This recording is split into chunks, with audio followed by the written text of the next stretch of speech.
فجأة واحنا في الجنة ان شاء الله هنلاقي ملائكة بتنادي في طرقات الجنة: يا اهل الجنة ان الله يستزيركم، فحي على زيارة الرحمن. تخيل بقى ربنا جل جلاله يدعونا لزيارته، يا الله. يحكي لنا النبي حبيبنا صلى الله عليه وسلم اننا ساعتها هنخرج ونلاقي قدام قصورنا حاجات اسمها النجائب.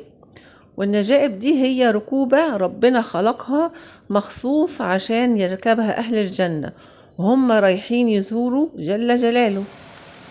فنركب النجائب ونوصل للوادي الذي هنزور فيه رب العزة، وفجأة هنسمع صوت عذب ينادينا: يا أهل الجنة سلام عليكم. يا ربنا يا الله. فنرد كلنا في نفس اللحظة وقلبنا طاير من الفرحة ونقول: اللهم أنت السلام ومنك السلام، تباركت يا ذا الجلال والإكرام. فيقول الله عز وجل: يا أهل الجنة هل رضيتم؟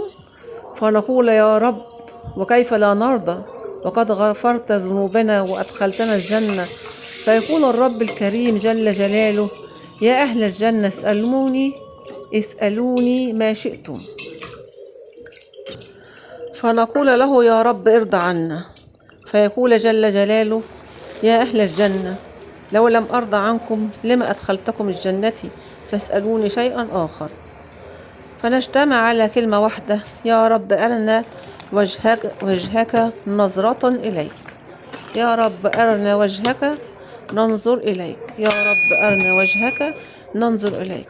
فيقول سيدنا النبي صلى الله عليه وسلم: فتكشف الحجاب، فما أعطوا لذة أحب إليهم من النظرة إلى وجه الله الكريم.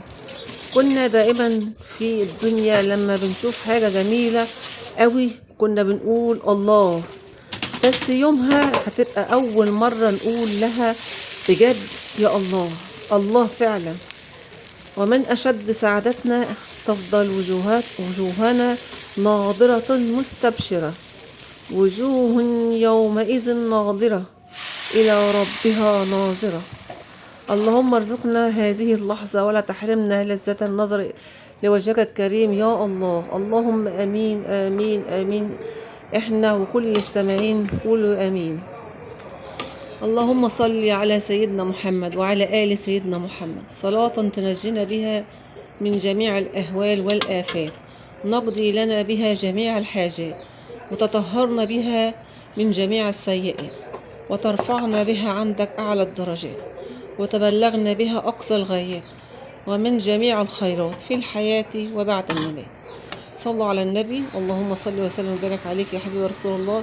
يا رب الفيديو يكون عجبكم، ولو عجبكم الفيديو تدعمونا بلايك شير سبسكرايب للقناة. اشوفكم في فيديو جديد ان شاء الله، ومع الف سلامة.